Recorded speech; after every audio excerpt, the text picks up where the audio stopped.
Dear student, just a minute. Because of net issue, I was late. Is my voice is audible?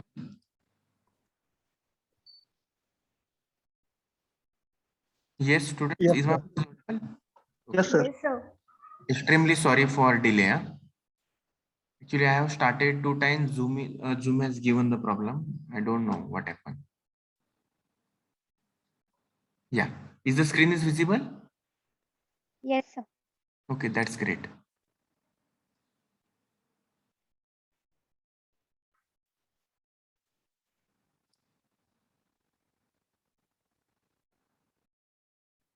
So yesterday, have you joined the lecture of Sina madam?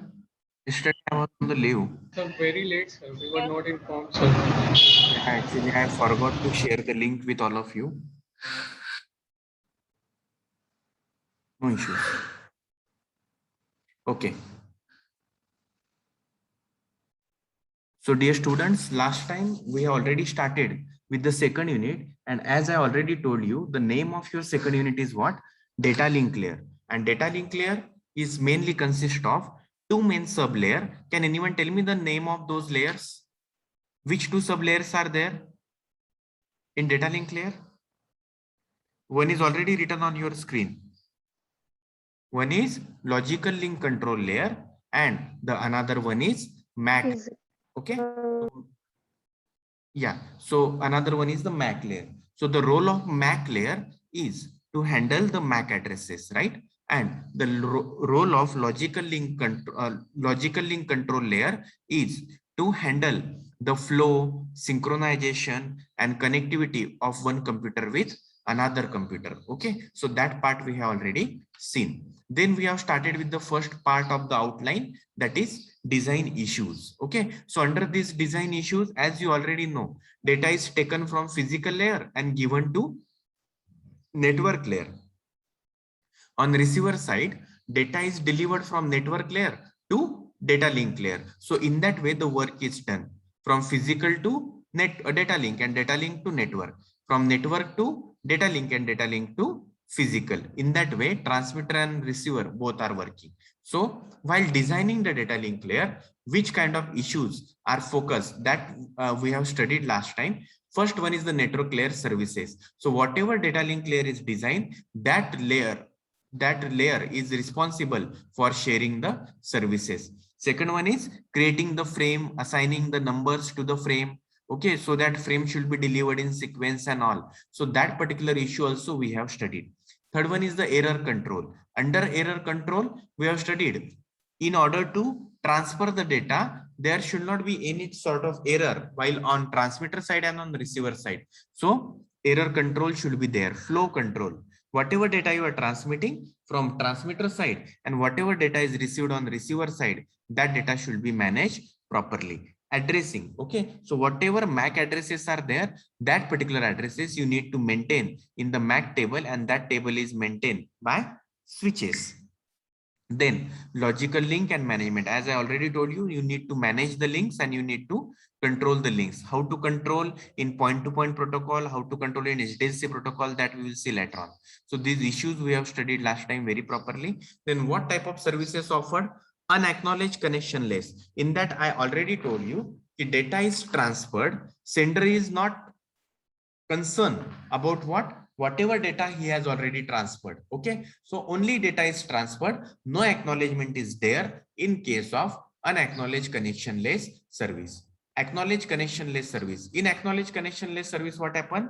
Sender is getting the response after transmitting the data. जब data transfer हो जाता है उसके बाद acknowledgement आता है कि whatever you have transferred, that data is received from our side. And third one is acknowledge connection oriented service. Under this acknowledge connection oriented service, what happens? Sender is transmitting the data and receiver is sending the acknowledgement, but with reliable channel. And the upper one, acknowledge connection less, in that case the data reliability is not done. Acknowledgement is there, मिला या नहीं मिला, but वहां पे कोई assurity नहीं होता है डेटा का. थर्ड केस में एक्नॉलेजमेंट भी होता है और डेटा डिलीवरी का एश्योरिटी भी होता है. डेटा प्रॉपरली क्या होता है, सामने वाले को मिलता है, और वो डेटा जब सामने वाले को मिलता है तो उसमें कोई लॉस होने का चांस नहीं रहता है. So that is what unacknowledge connection less service, acknowledge connection less service and acknowledge connection oriented service. So this part also we have studied last time very well. Okay, then framing, we already started with the framing as I already told you. Okay, कि data link layer पहचाना ही जाता है framing की वजह से, because whatever data is there in the form of long stream of bits, that particular data is divided into what, small frames, and every frame is carrying the data along with some headers and trailers. So how those headers and trailers are managed? Okay, so that is called as encoding. Okay, so what is this encoding or encapsulation? Encoding or encapsulation is nothing but what happens, the data is added or data is merged into one of the envelope, and that particular envelope is passes. Okay, so that is called as what, framing. The simple act of inserting letter into envelope into the separate piece of information from another is called as framing. So framing में क्या होता है, 8 bit 16 bit 16 bit का data transfer होता है. अब इसमें दो टाइप की फ्रेम होती है, fix frame and variable frame. Fix frame in the sense her frame को एक नंबर दिया जाएगा और उसके अंदर उसका साइज फिक्स रहेगा. एंड वेरिएबल फ्रेमिंग के अंदर क्या होता है, all frames are having different sizes and those are packed into the envelope and separated by the delimiter. That is called as what, variable size of framing. So fixed size of framing and variable size of framings are there. Then see, the different methods are there in framing that we need to address one by one. The first one is the byte count. Student, as I already told you last time, one header is maintained there, and that header is maintaining the count of byte which are transferred into the single envelope. यानी एक envelope में अगर 50 bite होंगे, so header carrying the size of all bytes, that means 50.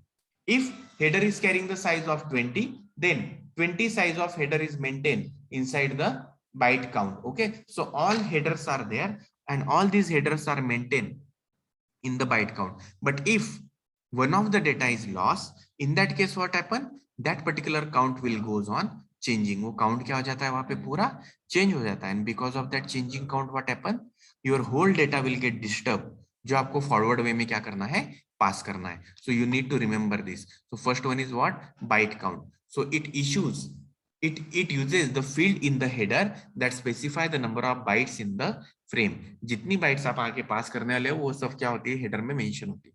Once the header information is being received, it will be used to determine the end of frame. एक बार वो particular header information use हुई कि end of frame वहां पे समझ में आएगा और next header वहां से क्या होगा, start होगा. That I already told you. But what is the drawback with this particular algorithm? क्या drawback इस algorithm को observe किया था? अगर header count का value गलत हो गया, proper synchronization नहीं हुआ, आगे का पूरा sequence आपका गलत हो जाएगा. See here. Both the things are mentioned here. One is with errors and one is without error.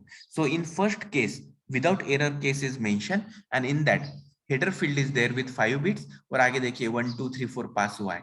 Then again 5 bits 1 2 3 4 bytes 1 2 3 4 bytes are there. यानी पहला बिट और आगे के जितने बिट होते हैं वो सबसे मिला के जो साइज होती है उसको बोला जाता है header size. Then आगे देखिए 8 bytes are there, and then next 0 to 6 bytes you have transferred along with the header. That means total 8 bytes you have transferred. This is without error. But if the error occurred, in that case what happens students? See here. आगे का पूरा framing change हो गया और देखिए new byte count जहाँ पे 8 आना चाहिए था वहाँ पे 1 आ गया. So this is what the drawback of this particular scheme. Next, flag byte with byte stuffing. वो पहला मेथड आपको शायद से क्लियर हो गया प्रॉपर्ली, राइट? वापस सिर्फ हेडर में आपको काउंट मेंटेन करना है कि कितने बाइट्स आप लोग क्या कर रहे हो, आगे भेज रहे हो उस फ्रेम के अंदर. अब ये सेकंड मेथड देखिए क्या लिखा है, flag bytes with byte stuffing framing.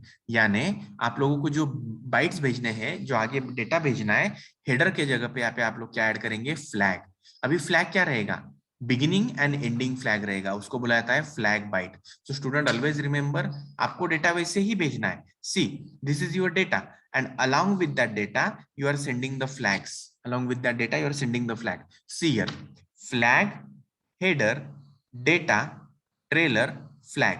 That means starting flag is there and ending flag is there, right? तो देखिए ओरिजिनल बाइट के अंदर देखिए डेटा A is there, फिर फ्लैग डाला और फिर आपने क्या डाला, बी डाला.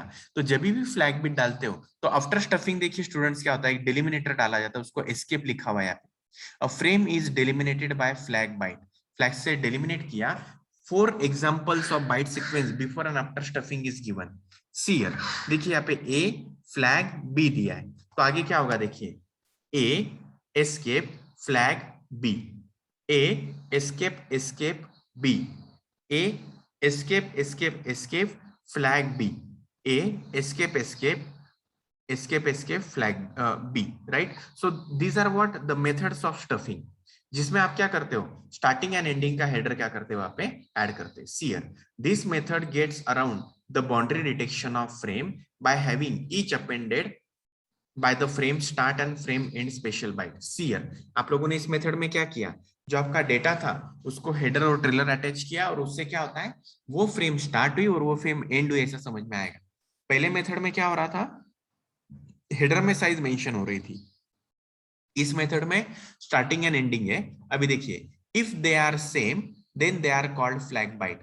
तो स्टार्टिंग के अंदर, स्टार्टिंग का जो फ्लैग बाइट होता है, लेट्स से आपने 5 1 दिए और वही 5 1 बाद में भी दिए, डेटा के बाद में at the end of, so that is called as flag byte. Okay, so if the actual data consists of byte that is identical to the flag byte, then the convention to be used to have escape character inserted before flag. अभी ये क्यों दिया है देखिए, अभी आपने जो flag में सीक्वेंस दिया है, वो सीक्वेंस अगर आपके एक्चुअल डेटा के साथ मैच हो रहा होगा तो आप लोगों को क्या करना पड़ेगा, और वहां पे एक डेलिमिनेटर ऐड करना है, दैट इज एस्केप, जो ऑलरेडी आपको डायग्राम में बताया. सी हियर, देखिए अभी पहला जो केस था उसमें देखो आप लोग क्या लिख रहे थे, ए फ्लैग बी, ये आपका ओरिजिनल था. अगर ये जो फ्लैग आपने डाला है इसके अंदर का जो डेटा है, राइट, और इसके अंदर की सीक्वेंस अगर ये मैच हो रही होगी तो उस केस में आपको एक एस्केप ऐड करना पड़ेगा, राइट. तो यहाँ पे क्लियर कट लिखा है, देखिए, if the actual data contain a byte that is identical to flag byte, then the convention to be used to have a escape character just before the flag. Okay, तो simple सा method था student, start and and frame आपको add करनी थी. Along with that उस particular start और जो and frame आप ऐड करोगे उसको फ्लैग बाइट बोलते हैं. अगर डेटा के अंदर का एक सीक्वेंस और फ्लैग बाइट के अंदर का सीक्वेंस दोनों अगर मैच हो जाते हैं, उस केस में आप लोगों को फिर से कंफ्यूजन होगा, आपका कंप्यूटर कंफ्यूज होगा कि मैं इसको फ्लैग पकड़ू या डेटा पकड़ू. तो उस केस में आप लोगों को क्या इंसर्ट करना है वहां पे, you need to insert the flag. Okay, so this is what the concept of flag byte with framing. तो आप लोग एस्केप वहां पे ऐड करोगे. एस्केप के भी देखिए अलग अलग फॉर्मेट है, कभी कभी एक एस्केप ऐड करना पड़ता है, कभी कभी 2 एस्केप ऐड करने पड़ते हैं, कभी कभी 3 एस्केप ऐड करने पड़ते हैं. तो this method is called as what, flag byte with byte stuffing framing method. Flag byte with byte stuffing framing method. So this is the very crystal clear picture in front of you, जिसमें आपको समझ में आएगा.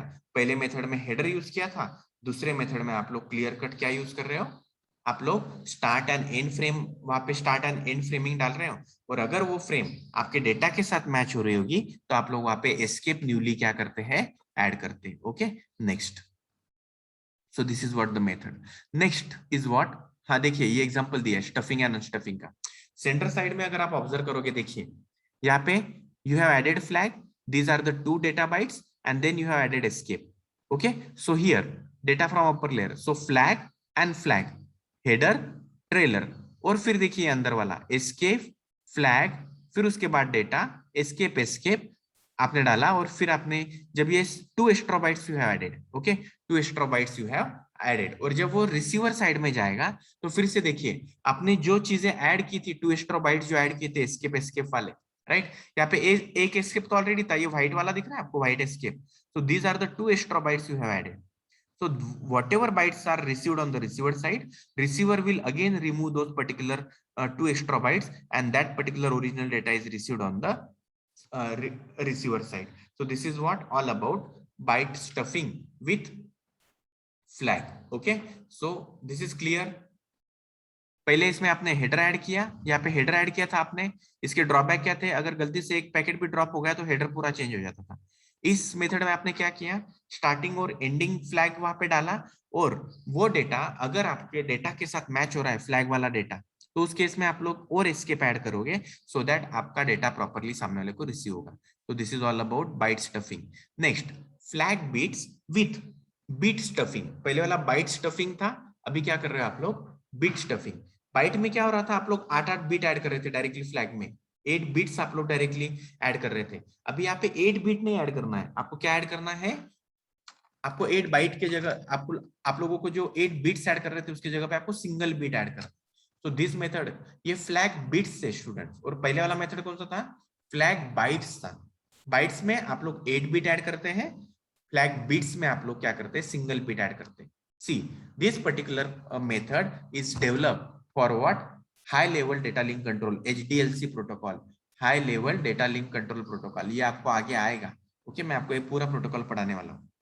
Each frame begins and ends with the special bit pattern, that is 0, 6 times 1, 0. Okay, that is called as flag. Whenever data is, whenever data link layer encounters 5 consecutive ones in the data, it automatically stubs 0 into the bits. Okay, so ये method देखिए। अभी इस method में क्या हो रहा है, जब जब आपके डेटा में 5 consecutive 1 आएंगे, आपको उसमें 0 प्लेस करना है। Okay, so this is for what, flag bit stuffing. See here, I will show you the example. If you observe this particular example, in this case what happens, see, 1 2 3 4 5, after this 5 0 is placed, then again measure 1 2 3 4 5, after these 5 characters again 0 it stuffs. If again 5 characters are observed, again 0 it stuffs. This is called as, that means whenever 5 consecutive ones are observed, then you are inserting 0 there, you are stuffing 0 there. Okay, see here, इसमें clear cut आपको समझ में आएगा। Okay, सो यहाँ पे क्या लिखा है, whenever sender data link encounters 5 consecutive ones in the data, it automatically stuffs 0. जब उसको 5 consecutive 1 वहां पे मिलेंगे तो ऑटोमेटिकली आपका क्या होगा, आप लोगों को एक 0 डालना है। सो this is very simple method. और जब वो डेटा ट्रांसमीटर साइड से रिसीवर साइड में फिर से रिसीव होगा, उस केस में आप लोग बोल पाएंगे कि after 5 consecutive ones, that particular 0 is received on the receiver side, so this is all about what, the framing. Okay, so transmitter side, receiver side का आप लोगों को ये चीज प्रॉपरली क्लियर हो गई। See this. ओके, तो जैसे आपने वहां पे बाइट स्टफ किया था, वैसे आप लोग यहाँ पे क्या कर रहे हो, बिट स्टफ कर रहे हो। 5 बिट के 5 वंस के बाद 0, फिर से 5 वन के बाद 0, और इस वे से आप लोग स्टफिंग करोगे। जब वो डेटा रिसीव्ड होगा सामने वाले को, तो फिर से जो 0 आपने ऐड किए थे वो 0 वहां से फिर से क्या करोगे, आप लोग वहां से रिमूव कर दोगे। So this is what, bit stuffing. Okay, then the last method is called as preamble sampling, इसको बोलते हैं preamble. Many data link layer protocol uses the combination of presented method. ये मेथड जनरली वायरलेस कम्युनिकेशन में 802.1 में use होती है, जिसके अंदर आप लोग 72 बिट्स लॉन्ग का प्रीएम्बल करते हैं। प्रीएम्बल यानी क्या, आप लोगों का जो प्रॉपर डेटा रहेगा उसके साथ 72 बिट्स आपको क्या करना है, अटैच कर देने। Can you imagine 8 bytes you are adding student here, 9 bytes, sorry, total 9 bytes you are adding. Okay, so 72 bits यानी 9 बाइट्स होते हैं, और उस पर्टिकुलर बाइट्स को आप ऐड करके डेटा भेजते हो, क्योंकि बहुत सारे एरर्स जो आने के चांसेस होते हैं, वो सारा फ्रेम में एरर आने के चांसेस आपके वायरलेस में ज्यादा होते हैं। तो वायरलेस के अंदर अगर एरर आपको रिजॉल्व करना है तो फर्स्ट 72 बिट्स में ही ज्यादा एरर आने के चांसेस होते हैं। जैसे मैंने आपको कल भी बताया था कि कभी भी जो एरर आती है, देखिए एक्टिविटी स्मूथ कब होती है, in middle portion. Activities are changing in starting and ending position. Activities कभी भी जो प्रॉब्लमेटिक होती है, जो या एरर आने के चांसेस होते हैं, वो अर्लियर स्टेज में और लेटर ऑन स्टेज में, क्योंकि अंदर वाला जो डेटा होता है वो काफी लेवल पे स्टेबलाइज होता है। तो आप लोगों को स्टार्टिंग में ही 72 बिट्स ऐड कर देने, that is called as preamble. जब आप 72 बिट स्टार्टिंग में ऐड कर दोगे तो एरर आएगी, तो स्टार्टिंग के 72 बिट्स में ही आने के चांसेस है। उसके बाद का जब आप डेटा कैरी करोगे, ट्रांसफर करोगे, वहां पे very very less chances of errors are there. Okay, so the things are and that means I have taught you all four methods, and these methods you need to remember. First one is the byte count. I will give the summarize, and then we will proceed with the next. In the summarize format, in first method byte count, what happen, header will carrying how many data are carried or how many bytes are carried in the frame. If frame is carrying 5 bytes, then header is maintaining the 5 bytes. If frame is carrying 10 bits, header is maintaining the 10 bytes of size in the header. This is the first method. Second method, flag byte with byte stuffing. यहाँ पे आप लोगों को flag के bytes डालने student, 8 bits आपको add करने starting और एंडिंग के अंदर, और अंदर रहेगा आपका डेटा। जब आपका डेटा के अंदर का सीक्वेंस और फ्लैग का सीक्वेंस अगर दोनों मैच हो गए गलती से भी, आपको एस्केप कैरेक्टर डालते जाने। Third method is flag bits. Flag bit के अंदर काफी सिंपल मेथड है, जहां पे आप लोग स्टफिंग बाइट का कर रहे थे 8-8 बिट का, वहां पे आप लोग एक एक बिट का स्टफिंग करोगे। और उस एक एक बिट का स्टफिंग कब होता है? whenever there is a 5 consecutive ones are there, then in that case जब आप लोग 5 consecutive वन आप वहां पे डालते हो, उस केस में आप लोगों को एक जीरो ऐड करना है। तो अगर आपकी स्ट्रीम में अगर गलती से 15 कॉन्जिक्यूटिव वंस आ गए एक के बाद एक के बाद एक, तो उस केस में आप लोगों को समझ में आएगा कि आप लोग सिंपली क्या बोल सकते हैं कि 5 कॉन्जिक्यूटिव वन आए एक जीरो डाल दो, 5 कॉन्जिक्यूटिव वन आए एक जीरो डाल दो, 5 कॉन्जिक्यूटिव वन आए एक जीरो डाल दो। ओके, इस वे से आप लोग क्या कर रहे हो, आपके कॉन्जिक्यूटिव वंस वहां पे ऐड करते जा रहे हो। Last method is encoding violation, और उसको बोला जाता है preamble sampling. So in case of preamble sampling, what happens, student? You are adding 72 bits at the initial stage only, and if there is a error, then in the earlier stage only that particular error is identified. So all methods I have taught you. इस पे ऊपर भी आपको question आएगा। अभी आपको MCQ अगर आपका एग्जाम होता है स्टूडेंट्स, तो आपको ऐसे पूछेंगे कि after how many consecutive ones the zeros are placed, the options are, तो ऑप्शन दे देंगे आपको। Okay, if the flag sequence and data sequence both are match, in that case what kind of character you are adding? Okay, escape, semicolon, ऐसे ऐसे आपको चार option देंगे, आपको प्रॉपर ऑप्शन सिलेक्ट करना है। Okay, which method is giving very poor result? The first method, that is what? Byte count method, right? So you need to remember all these methods. Okay, which method is very beneficial for 802.11 kind of wireless protocols? So for wireless protocol, preamble sampling method is very very useful.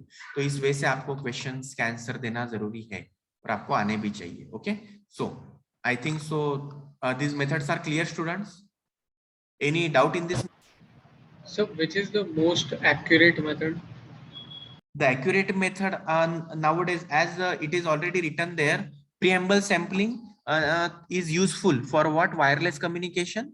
Then bit stuffing method is generally useful for what? HDLC protocol. So as far as protocols are concerned, or as far as the techniques are changing, the protocols are suitable for that. Okay, तो ऐसे चारों में से बोल नहीं सकते अपन पहला method है उसके बहुत सारे ड्रॉबैक है, लेकिन ये चारों मेथड में से कुछ कुछ मेथड कुछ कुछ प्रोटोकॉल्स के हिसाब से काम करते हैं। जैसे मैंने आपको बताया, for wireless preamble is the best method, right? Then for HDLC protocol, flag bits with bit stuffing is the best method. So in that way, point to point protocol, flag byte with byte stuffing is the best method. So as the protocols are changing, your framing methods are also goes on changing. But byte count is absolute nowadays. जो byte count method होता है पहला, वो generally use नहीं होता है, लेकिन उसके बाकी के बचे हुए तीनों प्रोटोकॉल अच्छे हैं और फेमस भी है, और अकॉर्डिंग टू प्रोटोकॉल उसका वर्किंग चेंज होते रहता है। Okay, Yes, sir. any other question, student? Sir last वाला एक बार फिर से एक्सप्लेन कीजिए। Preamble, student listen. Physical layer. हाँ, फिजिकल लेयर कोडिंग वायलेशन को ही प्रीएम्बल सैम्पलिंग बोलते हैं। ओके, प्रीएम्बल सैम्पलिंग क्या होता है ना, in that method what happen, you are adding 72 bits. आप लोग क्या करते हो, डेटा भेजने से पहले, आपका एक्चुअल डेटा होता है ना इनवेलप के अंदर, वो डेटा भेजने से पहले आप लोग 72 बिट्स का प्रीएम्बल सैंपल जोड़ दोगे। जब भी आप लोग ये फ्रेम भेजोगे और 72 बिट्स के अंदर कोई एरर आती है तो वही पे डिटेक्ट हो जाएगी। अदरवाइज ये 72 बिट्स क्या करते हैं, आगे वाले डेटा को स्टेबलाइज करने का काम करते हैं। डेटा एक बार स्टेबलाइज हो गया कि चीजें क्या होती है, आगे प्रोसीड होती है। Is it clear student? Yes sir. हाँ, तो जनरली वायरलेस कम्युनिकेशन में ये प्रीएम्बल सैंपलिंग यूज होता है। Okay, and that is also called as physical coding violation method. Okay, तो कुछ भी अगर आया वायलेशन तो स्टार्टिंग के 72 बिट्स में ही आ जाएगा, आगे के बिट्स में वो पर्टिकुलर पार्ट ज्यादा कैरी नहीं होगा। ओके, या so I will proceed with the next part.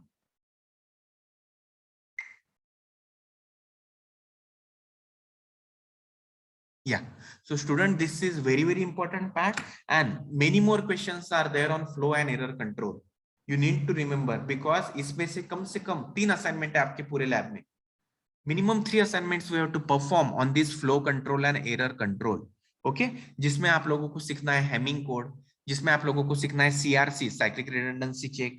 ये एरर कंट्रोल की मेथड से एरर कंट्रोल भी करता है और डिटेक्ट भी करता है, और छोटी मोटी एरर होगी तो निकाल भी देता है।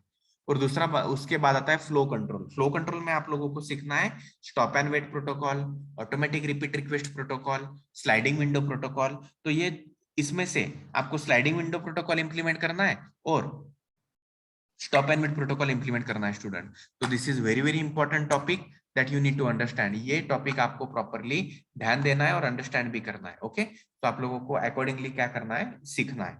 Then see error and flow control. Most important responsibility of data link layer is error and flow control. सबसे ज्यादा इंपॉर्टेंट अगर कोई रिस्पॉन्सिबिलिटी होगा डेटा लिंक लेयर का तो वो है error and flow control. Okay, so in this case what happens students, whatever data you are transmitting, that data should be reached to destination without any error. If error occurred, then your algorithm should have that much capability to identify at which location the error is there. If the location is identified, then your protocol should be able to resolve that particular error. Okay, so how that particular error is resolved and all that we will see later on. But first we will see the flow control protocols. Okay, तो हरदम ध्यान में रखो, मैं आपको oral में भी पूछूंगा what is the responsibility or what is the function of data link layer. One of the most important functionality of data link layer is flow control and error control. The another functionality of data link layer is to create the frames. Okay, and one more responsibility is what, to maintain the MAC address. Okay, and maintain all the links in positive way. So this is what the functions of flow and error control. Okay, that was handled by data link layer. So flow and error control. So, Yes. so flow control means whether the functions are performing perfectly in a flow or not.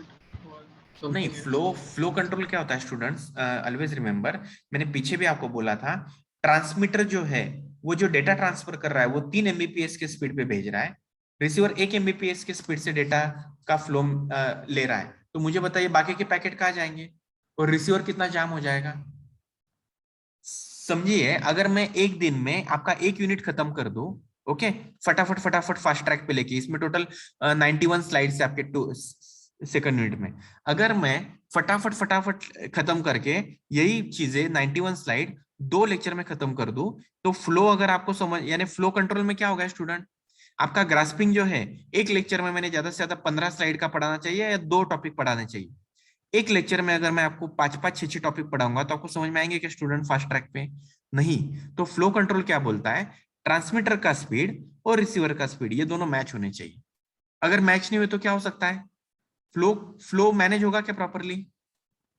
No sir.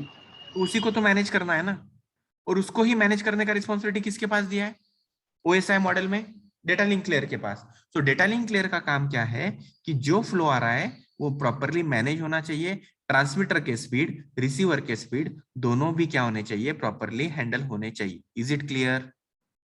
Yes sir.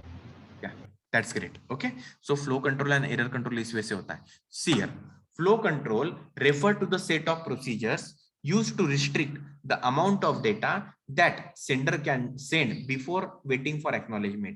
यानी acknowledgement आने से पहले data कितना भेजा जाना चाहिए, कितने तक रिस्ट्रिक्ट होना चाहिए, ये चीजों का जो मैनेजमेंट होता है उसको बोला जाता है फ्लो कंट्रोल। नहीं तो भेजे जा रहे हो और सामने वाला अगर सो गया, ओके, तो चलेगा क्या? नहीं, सो गया इन द सेंस व्हाट, आपने जो डेटा भेजा वो भेजा 1 MBPS पे, तो सामने वाला रिसीवर ने भी डेटा 1 MBPS पे ही रिसीव करना चाहिए। So this is what all about flow control। और उसका मेजर रिस्पॉन्सिबिलिटी होता है सेंडर के ऊपर। सेंडर रिसीवर बोल देता है कि stop, don't send me the data now, मेरे पास पहले ही बहुत डेटा है, I have to line up that particular data. So receiver is stopping that particular data transmission, and once he will get the acknowledgement from the sender, then and then data transmission will take place. Then see here, error control in the data link layer is based on the automatic repeat request. Student, automatic repeat request यानी क्या, देखिए data भेजा गया 1 2 3 4 5 6 7, उसमें से गलती से 5 number का डेटा मिस हो गया। ओके, गलती से 5 नंबर का डेटा मिस हो गया। एरर कंट्रोल क्या बोलता है कि रिसीवर को 5 नंबर का डेटा नहीं मिला है, रिसीवर बोलेगा please send me the 5 number data in on that particular request, automatically that particular data is transmitted by sender. तो कोई डेटा लॉस होने का चांस है क्या यहाँ पे? नहीं. So error control in the data link layer is based on automatic request, which is the retransmission of data. In that case, you are transmitting the data, you are transmitting that particular bit. कुछ cases में क्या होता है, आपने data भेजा, 2-3 bit loss हो गए, आप पूरा की पूरा फ्रेम फिर से रिट्रांसमिट करते. तो इस वजह से क्या होता है, आपका एरर कंट्रोल किया जाता है students. Okay, so error control and flow control, I think so both the things are clear to you. Okay, then see flow control के प्रोटोकॉल्स दिए यहाँ पे for noiseless channel and for noisy channel. कुछ channel noiseless होते हैं. देखिए student, ऐसा कभी नहीं होता है कि नॉइज आती ही नहीं है. तो नॉइजलेस चैनल और कभी कभी ऐसा होता है कि नॉइज अगर नहीं आती है तो नॉइजलेस चैनल में आते हैं, और कभी कभी एरर्स आती है वो नॉइजी चैनल के अंदर आती है. तो यहाँ पे टोटल 5 प्रोटोकॉल अपने को स्टडी करने. First one is the simplest and stop and wait protocol. तो नॉइजलेस अंदर के दो प्रोटोकॉल होते हैं, simplest and stop and wait. Noisy channel के लिए stop and wait ARQ. ARQ stand for automatic repeat request. ARQ stand for automatic repeat request. Go back and ARQ, and third one is selective repeat ARQ. Selective repeat ARQ. So student see here, आप लोगों को यहाँ पे समझ में आएगा. Noiseless channel के लिए simplest and stop and wait.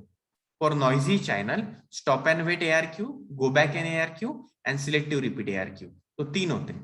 For noiseless simplest and stop and wait. For noisy stop and wait, go back, and selective repeat. अभी यही प्रोटोकॉल अपने को 1 by 1 स्टडी करना है. So student, tell me how many protocols are there for flow control? How many for how many channels? Anyone? How many channels are? 2 channels. Noisy and noiseless. Okay. Under noiseless, which 2 protocols are there? So stop and wait and simplest. Okay. And under noisy, Purva, Gitanjali, Ashlesha, तीनों में से कोई भी बोलो. Noisy channel के लिए कौन से 3 प्रोटोकॉल है? पूर्वा. Go back and ARQ. जोर से बोलो. यस, आपने बोला था आंसर, बोलिए फिर से. Go back and ARQ. Go back NARQ. Next, एक ही है. दूसरा stop and wait and selective repeat. Okay, so you need to remember this for noisy channel and noiseless channel.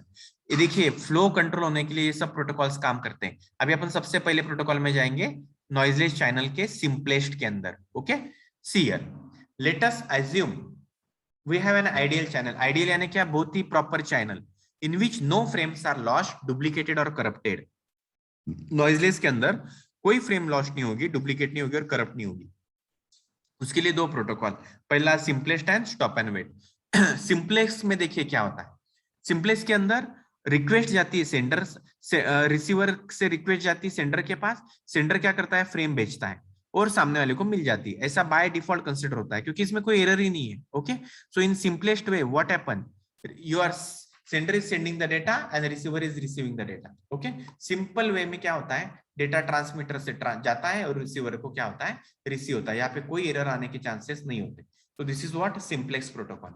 देखिए स्टॉप एंड वेट में क्या होता है, फ्रेम भेजी जाती है, सेंडर रुक जाता है, रिसीवर एक्नॉलेजमेंट भेजता है. Okay, so this is what stop and wait. Sender क्या करता है? फ्रेम भेजता है, फ्रेम आ जाती है और ये एक्नॉलेजमेंट जाती है, फिर सेकंड फ्रेम भेजी जाती है, एक्नॉलेजमेंट आती है. बहुत ही सिंपल वे में काम करता है स्टॉप एंड वेट प्रोटोकॉल. तो मुझे बताइए इसमें कोई फ्लो डैमेज हो रहा है क्या students? Is any flow damage is there? क्योंकि चैनल तो आईडी है, एरर ही नहीं है, तो सामने वाले को डेटा मिलेगा या नहीं मिलेगा? यस और नो? मिलेगा. ओके, सामने वाले को प्रॉपरली डेटा मिलेगा क्योंकि ये नॉइजलेस चैनल है. ओके, सो नॉइजी चैनल के अंदर क्या क्या प्रॉब्लम आएंगे वो अपन नेक्स्ट लेक्चर में कंटिन्यू करेंगे. ओके, सो नॉइजी चैनल के अंदर एरर आएगी क्योंकि वो आइडियल नहीं है, समझ लो. अगर वो आइडियल चैनल नहीं है, उसमें डेटा डुप्लीकेट होगा, चैनल के अंदर प्रॉब्लम आएंगे, उसके लिए कैसे कैसे प्रोटोकॉल काम करेंगे वो अपन क्या करेंगे नेक्स्ट लेक्चर के अंदर डिटेल में देखेंगे. So with this I will stop here. We will continue with this particular topic in the next lecture. Okay, thank you so much. Any doubts? Any doubts? Yeah, so thank you.